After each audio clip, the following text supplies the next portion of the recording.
Mark chapter 5, verses 1 through 17. They went across the lake to the region of the Gerasenes. When Jesus got out of the boat, a man with an impure spirit came from the tombs to meet him. This man lived in the tombs, and no one could bind him any more, not even with a chain. For he had often been chained, hand and foot, but he tore the chains apart and broke the irons on his feet. No one was strong enough to subdue him. Night and day among the tombs and in the hills he would cry out and cut himself with stones. When he saw Jesus from a distance, he ran and fell on his knees in front of him. He shouted at the top of his voice, "What do you want with me, Jesus, Son of the Most High God? In God's name, don't torture me." For Jesus had said to him, "Come out of this man, you impure spirit." Then Jesus asked him, "What is your name?" "My name is Legion," he replied, "for we are many." And he begged Jesus again and again not to send him out of the area. A large herd of pigs was feeding on the nearby hillside. The demons begged Jesus, "Send us among the pigs. Allow us to go into them." He gave them permission, and the impure spirits came out and went into the pigs. The herd, about 2,000 in number, rushed down the steep bank into the lake and were drowned. Those tending the pigs ran off and reported this in the town and countryside, and the people went out to see what had happened. When they came to Jesus, they saw the man who had been possessed by the legion of demons, sitting there, dressed and in his right mind, and they were afraid. Those who had seen it told the people what had happened to the demon-possessed man, and told about the pigs as well. Then the people began to plead with Jesus to leave their region.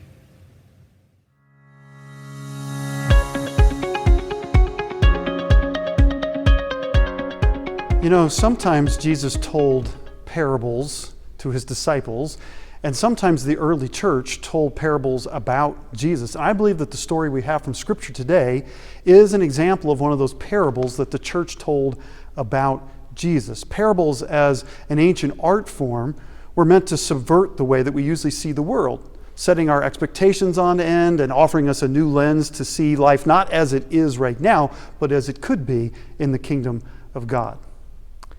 Now, in many ways, Rod Serling, the creator of the 1960s TV series The Twilight Zone, was a master teller of parables. That series has been revived numerous times over the years, including just last fall, but none of them can rival the original black and white television anthology that today is considered a classic. Now, to be sure, some of the episodes were a little corny. I mean, you had stories about giant aliens and little tiny aliens and about killer slot machines and ventriloquist dummies come to life. But at its best, Serling used the show as a medium for telling stories about the important issues facing us as humankind. Issues like intolerance and fear and xenophobia and hatred and racism and the corruptive power of empire and authority. So why the Twilight Zone as a focus for our June worship series? Well, you just need to look out the window right now or check your social media feed. We are living in the midst of the Twilight Zone right now, aren't we?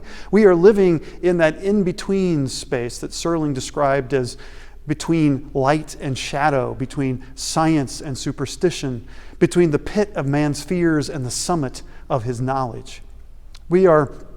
We're living in that liminal space, that in-between space, journeying through pandemic, through sheltering in place, through anti-racism demonstrations, through rioting and looting, economic upheaval, a looming national election, worries about our families and our country, and concerns about where all of this is leading us.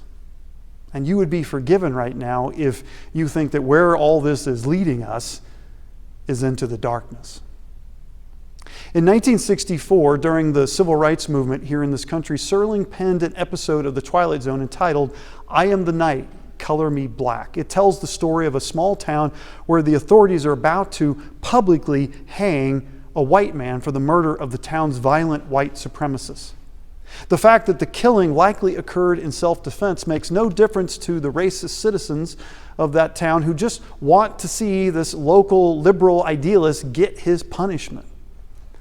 But on the morning of the execution, the sun does not come up in that town. And as the day wears on and still the sun does not shine, the townspeople grow anxious, but still they show up for the hanging. And as the white man is led up to the gallows, the town's only black pastor offers him a word of absolution.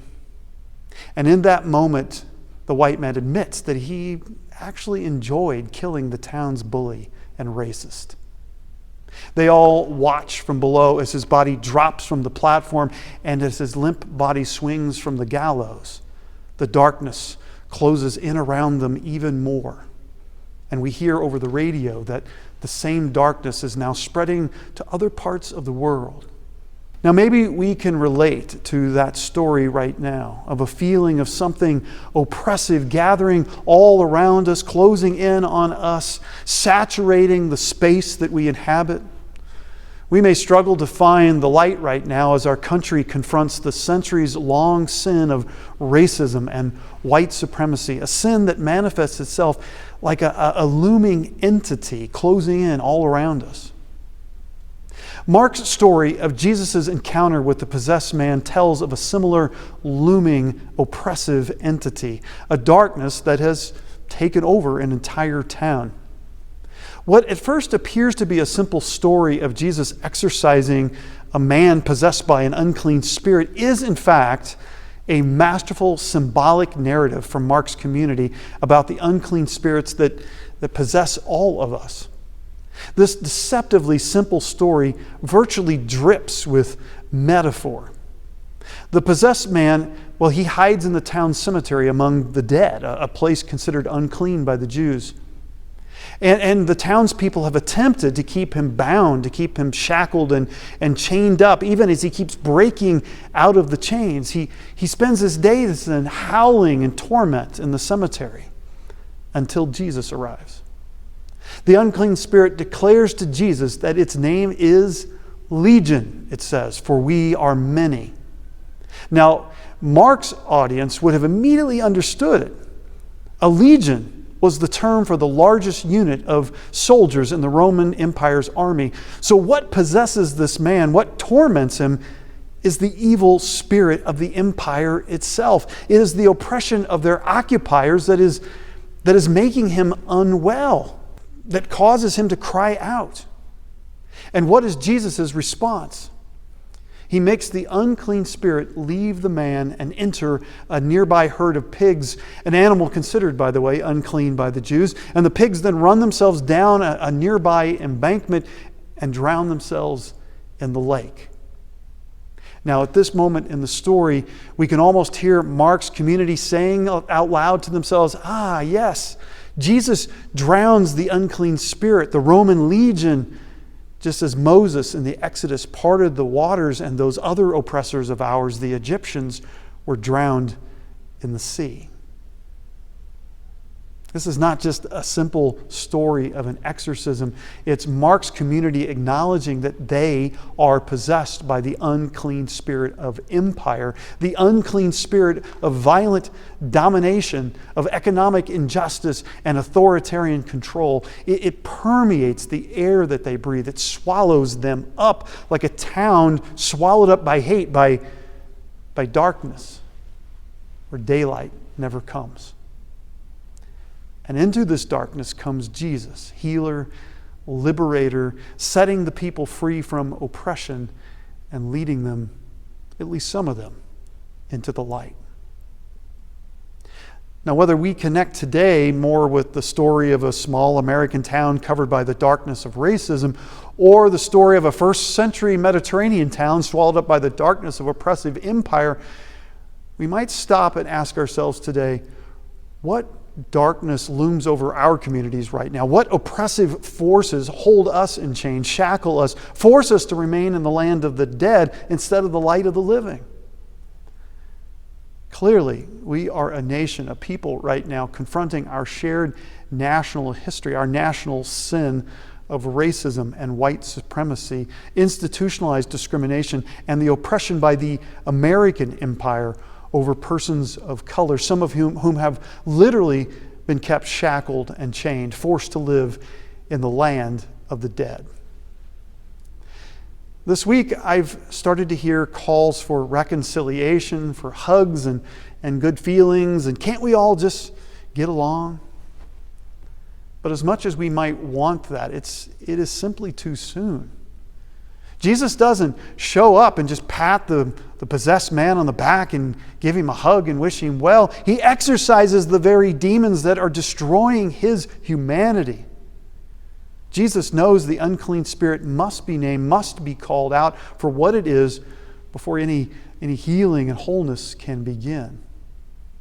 And we have to do the same. We can't turn to the work of reconciliation until we can call out and name the unclean spirit, the darkness that oppresses our culture, that's making us spiritually sick. We must drag it out into the light. For us right now, that darkness, that unclean spirit is structural racism, which not only possesses our authorities, our government, our economy, our people, but yes, even our churches. We can't find our way to healing then until we're willing to look at ourselves to see that we are like the people in that village, trying our best to keep the problem in chains instead of doing the hard work of advocating for justice so that we can help bring about freedom. We are like, in a way, the people from Serling's story, swallowed up by a darkness that too often we fail to even notice is there. And so I begin today with me, myself. I don't mean me in a symbolic sense. I mean literally me, Brian. I begin by taking a deeper look at the ways in which I have participated in the sins of racial discrimination, at the ways in which I have participated in racial intolerance, by taking an honest look at the ways in which I have both implicitly and explicitly benefited from the systems of racial discrimination that are deeply embedded in this culture, are in fact part of the original sin of the founding of this nation. I begin by confessing my own racial prejudice, some of it an inheritance from my childhood, some of it the result of ignorance, but much of it because of my own indifference and my privilege of being white in America. I begin by opening my eyes to see where I've been a part of the deeply entrenched system in our country that keeps our black and brown citizens in chains, that chooses the light for some of us, but not for all of us. I confess that I know that I personally still have a lot of work to do. I confess that I know it's not enough to just simply say I acknowledge my own racial prejudice. If there's to be any chance for healing, for the dawn of a new day of freedom for all God's people, I have to begin to do the hard work of listening more deeply, of standing up in solidarity with those who are in chains, critiquing the church when it fails to listen, fails to stand up, to speak out, and to put in my own time to do the hard work for justice and naming those spirits that still possess us. If we have any chance for Christ to enter into our midst, name our demons, exorcise them, and draw us all into the light, I believe it will only be because we, all of us together, are willing to do this sort of difficult work. And let me be as blunt as I can. There is no way in hell that we can do this work on our own.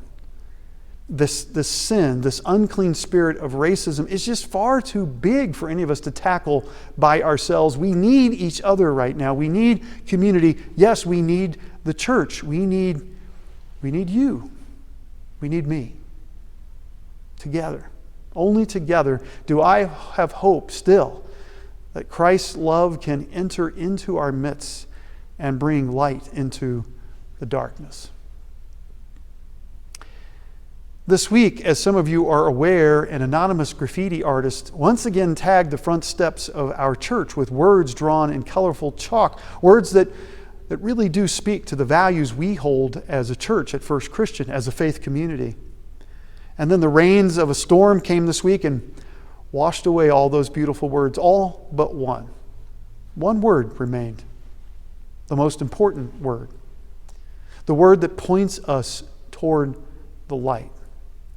It points us to the difficult challenge before us in the days ahead, to love ourselves enough to step out into the light together and to love others enough to do the hard work that lies